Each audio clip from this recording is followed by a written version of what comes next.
নমস্কার বন্ধুরা, my YouTube চ্যানেলের পক্ষ থেকে আপনাদেরকে জানাই স্বাগত। আজকে একটি গুরুত্বপূর্ণ টপিক নিয়ে তোমাদের সাথে আলোচনা করব। এসএসসি গ্রুপ সি এবং গ্রুপ ডির সিলেবাস 2025-এর নিউ সিলেবাস নিয়ে আলোচনা করব। কি বলেছে? গ্রুপ সি টোটাল মার্কস হচ্ছে 60 নাম্বারের। এখানে বলেছে জেনারেল অ্যাওয়ারনেস 20 মার্কসের হবে, জেনারেল ইংলিশ হবে 10 নাম্বারের, লজিক্যাল রিজনিং হবে 10 নাম্বার, আর অ্যারিথমেটিক অর্থাৎ পাটিগণিত হবে 20 নাম্বারের। সকল প্রশ্ন দশম শ্রেণীর মান অনুযায়ী হবে। এখানে দেখো নতুন হিসেবে শুধু যুক্ত হয়েছে লজিক্যাল রিজনিং, তাও 10 number. Group D total marks হচ্ছে 40। গ্রুপ ডিতে কি বলেছে? জেনারেল অ্যাওয়ারনেস হচ্ছে 20 নাম্বার, লজিক্যাল রিজনিং হচ্ছে 10 নাম্বার, আর অ্যারিথমেটিক অর্থাৎ পাটিগণিত হচ্ছে 10 নাম্বার। প্রশ্নগুলি অষ্টম শ্রেণীর মান অনুযায়ী হবে। SSC group C new syllabus 2025 কী কী সাবজেক্টগুলো আছে, এর মধ্যে কী কী পড়তে হবে সেগুলো আমরা জানাবো। জেনারেল অ্যাওয়ারনেস 20 নাম্বার, এই অংশে প্রার্থীর সাধারণ জ্ঞান যাচাই করা হবে। প্রধান টপিকগুলি কী কী সেগুলো আমরা জানবো। প্রথমে হচ্ছে ভারতীয় ইতিহাস ও ভূগোল, ভারতীয় সংবিধান সম্পর্কিত জ্ঞান, স্কুল স্তরের এনইপি ও পশ্চিমবঙ্গের স্কুল শিক্ষা ব্যবস্থা, এই চ্যাপ্টারটা আমাদের নতুন যুক্ত হয়েছে, এবং জেন্ডার সচেতনতা ও সংশ্লিষ্ট আইন, এই দুটো আমাদেরকে নতুন পড়তে হবে। আর হচ্ছে ভারতের ঐতিহ্যবাহী ও আধুনিক জনপ্রিয় সংস্কৃতি, বেসিক কম্পিউটার যে নলেজ সেটা, পরিবেশ সংক্রান্ত সচেতনতা, সাম্প্রতিক অর্থনৈতিক পরিস্থিতি, খেলাধুলা ও সাম্প্রতিক সাফল্য, আর বিজ্ঞান ক্ষেত্রে নতুন উদ্ভাবন ও আবিষ্কার, বিজ্ঞানের যে আবিষ্কার এবং উদ্ভাবন সেগুলো আমাদেরকে পড়তে হবে। এই অংশে স্ট্যাটিক জিকে এবং কারেন্ট অ্যাফেয়ার্স দুটো থেকেই প্রশ্ন আসবে, মিলিয়ে মিশিয়ে প্রশ্ন আসবে। বি হচ্ছে জেনারেল ইংলিশ 10 নাম্বারের আসবে।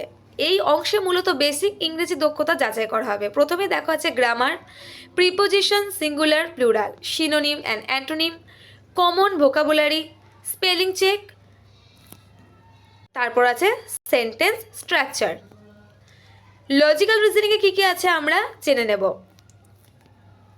প্রথমেই আছে পিক্টোরিয়াল সিরিজ অ্যান্ড সিকোয়েন্স, তারপরে আছে অড ওয়ান আউট ক্লাসিফিকেশনের মধ্যে, তারপর আছে 3 নম্বরে স্টেটমেন্টস ট্রু বা ফলস, তারপর আছে ম্যাচিং, তারপর আছে সিম্পল পাজেল। এই 5টি থেকে পড়লে তোমরা কমন পেয়ে যাবে। অ্যারিথমেটিকে কী কী বলেছে? অ্যারিথমেটিকে প্রথমেই বলে দিয়েছিলাম 20 নম্বরের আছে। এই অংশে সম্পূর্ণ ক্লাস 10 মানের অর্থাৎ দশম মানের গণিত আসবে। এখানে বেসিক ক্যালকুলেশন স্কিল অত্যন্ত গুরুত্বপূর্ণ। প্রথমেই আছে দেখো LCM and HCF, simplification, ratio and proportion, time and work, time and distance, average, percentage, তারপর আছে profit and loss, fraction, simple interest. এরপর আমরা জেনে নেব এসএসসি গ্রুপ ডির সিলেবাসে কী কী যুক্ত হয়েছে। প্রথমে আছে জেনারেল অ্যাওয়ারনেস 20 নম্বরের আসবে। এই অংশে সহজ স্তরের সাধারণ জ্ঞান থাকবে, যেমন হচ্ছে ভারতীয় ইতিহাস ও ভূগোল, ভারতীয় সংবিধানের প্রাথমিক জ্ঞান, পশ্চিমবঙ্গের ঐতিহ্যবাহী ও আধুনিক জনপ্রিয় সংস্কৃতি, ভারতের সাম্প্রতিক ক্রীড়া সাফল্য, বেসিক কম্পিউটার। আর কী কী থাকবে? লজিক্যাল রিজনিং থাকবে 10 নম্বরের।